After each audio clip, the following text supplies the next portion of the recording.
Hello, my name's Jessica. I'm a dietitian and diabetes educator, and today I wanted to talk about prediabetes, take control, prevent diabetes through nutrition and lifestyle change. So some topics of discussion for this class is going to just be getting a better understanding of prediabetes and insulin resistance. We'll talk about diabetes prevention program goals, what a balanced plate looks like. I'll provide some meal and snack ideas, and then some simple ways to include more exercise and other lifestyle modifications to consider. What is prediabetes? Most of the time, healthcare providers will diagnose it with a lab called a hemoglobin A1C that's listed here at the bottom. Of 5.7 to 6.4% is typically within that range of prediabetes. The A1C is an average 3-month blood sugar. When someone's diagnosed with prediabetes, it's really an alarm going off in our body, telling us that we're increased risk for type 2 diabetes. It means that blood sugar levels are higher than normal, but not high enough yet to be classified as type 2 diabetes. Now such an important time to look at lifestyle changes that we can make to hopefully prevent diabetes in the future. Both prediabetes and type 2 diabetes are characterized by insulin resistance, which we'll go over more in the next slide. It's where our body doesn't use the hormone insulin properly and/or the pancreas is not producing enough insulin by the time that type 2 diabetes occurs. An A1C level of 6.5% or higher typically indicates this diagnosis of diabetes. So what is insulin resistance? Well, we can kind of think about it as a lock and key mechanism. Whenever we eat food, some of that will turn into glucose or sugar in our bloodstream. Whatever we don't use right away for energy will get stored in our cells for later use. Insulin's a hormone that our pancreas produces, and what it does is it locks onto the cell to open it up. It'll create these glucose channels, and glucose will move from the bloodstream into the cell. This is so important because this regulation helps to keep blood sugar stable. When someone has prediabetes and type 2 diabetes, these cells become resistant to insulin. And so what happens is the glucose starts to build up in the bloodstream, and that's when we see those average blood sugars represented by the A1C start to climb. Here are some risk factors for developing prediabetes. Could be a higher BMI, age, family history, like genetic history, especially parents or siblings with diabetes, certain ethnicities, activity level. If someone tends to be more sedentary, that can also increase our risk. There have been several large-scale studies that look at diabetes prevention with thousands of participants. One in particular was from the NIH and the CDC called the Diabetes Prevention Program. And what they found was losing modest weight, 5 to 7% of those who needed to lose weight, and increasing physical activity resulted in a 58% risk reduction.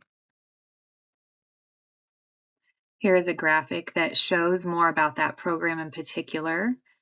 So the 58% reduction we'll see here on the left. And as people aged 60 and over, the risk reduction actually increased. 71% reduced the incidence of type 2 diabetes. And then it was a long study. After 10 years, they found that 34% was still able to maintain that risk reduction. Here are some key lifestyle changes to help prevent diabetes that we'll be talking about further. Healthy eating. We want to try and balance our meals with protein, high fiber carbohydrates, and healthy fats. Physical activity. The end goal is to aim for 150 minutes a week, and that can be broken up. So let's say 30 minutes, 5 days a week of moderate intensity. So trying to get the heart rate up. Weight management. again, just modest weight loss of about 5 to 7%. And then sleep and stress and how they play a role. We really want to prioritize both for better blood sugar control. So starting off with a healthy diet. There are 3 macronutrients in foods: carbohydrates, fats, and proteins. And we're going to talk about those. So carbohydrates are our body's main source of fuel, main source of energy. We do not want to cut out all carbohydrates because of those reasons. Yes, carbohydrates turn into glucose or sugar in the bloodstream. However, there are certain types of carbohydrates that slow this process down. Those are the ones that have higher fiber. Our fiber goals for women are to get about 25 grams a day, and for men, 30 to 35 grams a day. Some common foods that contain carbohydrates are fruit and fruit juice, grains like rice, bread, pasta, cereal, starchy vegetables like potatoes, corn, and peas, beans, dairy like milk and yogurt, and then, of course, sweets and snacks like crackers, popcorn, and chips. The majority of the time, if we could choose whole food sources of carbohydrates, such as fruit, whole grains, beans, lentils, these starchy vegetables, that is going to help get a better balance of those blood sugars, because as we ingest those high fiber foods, that fiber helps to slow down digestion and keep our blood sugars more stable. So that's number 1. We want to try and choose most of the time high fiber carbohydrates. The second part is that we want to try and balance the plate or snack with some protein. This also helps to stabilize blood sugars further. Protein is important for body structure, tissue building, and immune function. Common foods that contain protein are eggs or egg whites, meat, chicken, seafood, nuts and nut butter, like a natural peanut butter, for example, beans. So beans can actually be a protein and a starch, as they are high in both. And then dairy, such as low-fat cheeses, cottage cheese, and Greek yogurt. We also want to include some healthy fats on our plate and with our meals. Fat is important because it helps with the absorption of fat-soluble vitamins like vitamin A and D, E, and K that are important for our immune system and for bone health. Fats also help to stabilize blood sugars and keep us full longer. So we want to replace fats with some of these good fats that are listed here at the bottom that are monounsaturated and polyunsaturated, like nuts, seeds, olives, olive oil, avocado, and also ones that are found in fish or omega-3 fatty acids. They can also be found in walnuts and flax seeds. Bad fats are the ones that we want to try and limit, are our trans fats or hydrogenated oils that are listed on the food labels. This could be anything with shortening or Crisco, pastries, pie crusts. And then also saturated fats that are in high fat cuts of meat, processed meats like bacon and sausage, even red meats. The goal is to limit the total calories with 10% or less from saturated fats. One method that I commonly use in helping to put a balanced plate together is this plate method visual.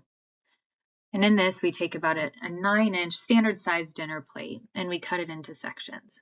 So the first section, we break it in half. We want to try and fill that with non-starchy vegetables: broccoli, cauliflower, salad greens, zucchini, green beans, cucumbers, peppers, onions, etc. And then 1/4 of the plate should come from our protein foods.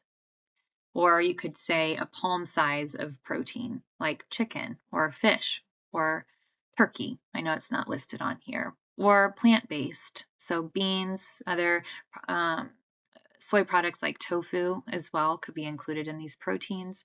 And then the last 1/4 of the plate, this is where you want your starches and starchy vegetables. So it could be potatoes or sweet potatoes, preferably whole grains, even quinoa, for example, winter squash like butternut or acorn squash, and beans.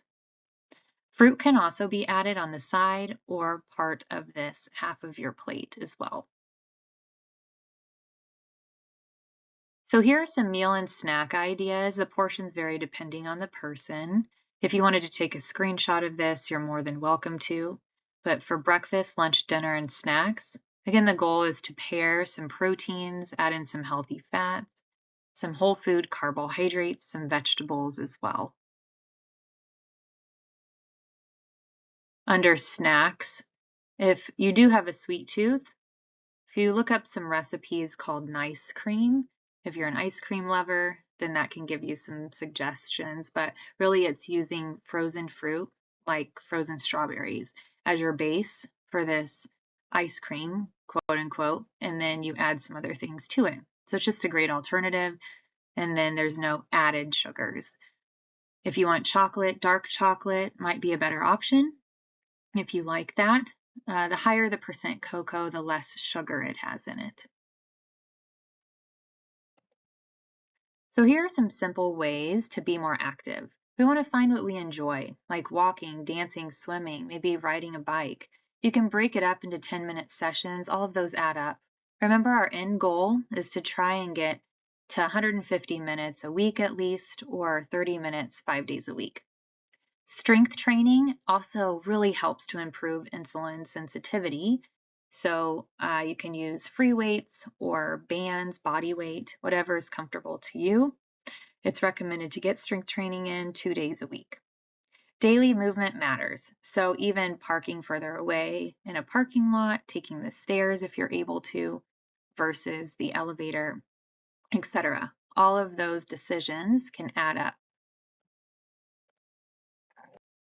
One commonly overlooked barrier to blood sugar control is stress. So many of us have chronic stress, and that can raise our blood sugars. We release stress hormones, one of them being cortisol in particular, and that can really affect our blood sugars long term if our stress isn't managed very well. Unfortunately, we can't make stress disappear most of the time, but here are some management techniques, even deep breathing exercises. I like to encourage my patients to try maybe a box breathing exercise, and you can look that up online too, and there should be videos for that. Getting regular physical activity, mindfulness or meditation, and then also just making sure you have social support and doing things that you enjoy. Sleep is another one that has an effect on our blood sugars. Poor sleep increases insulin resistance. Most adults need 7 to 9 hours of quality sleep. Some tips are to keep a consistent sleep schedule. Limiting screen time before bed also makes a big difference. We want to try and turn screens off at least an hour before we go to bed. That blue light from screens can block melatonin production, which can cause poor sleep.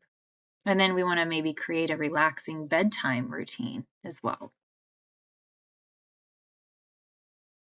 So just some final thoughts.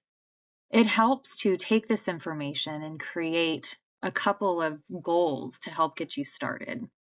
I know we've covered quite a lot of information today, and so are there a couple things that stand out that you feel like you can start doing right away? Maybe it's adding more vegetables in with your dinner meal. Maybe it's cooking more meals at home, or begin walking every other day for 20 minutes. There are some other resources as well on the Clayplatt family website, including 7-day meal plans. And there are also some informational videos for you, including label reading, and then there's one on shopping on a budget, etc. So be sure to check those out. Thank you so much for your time.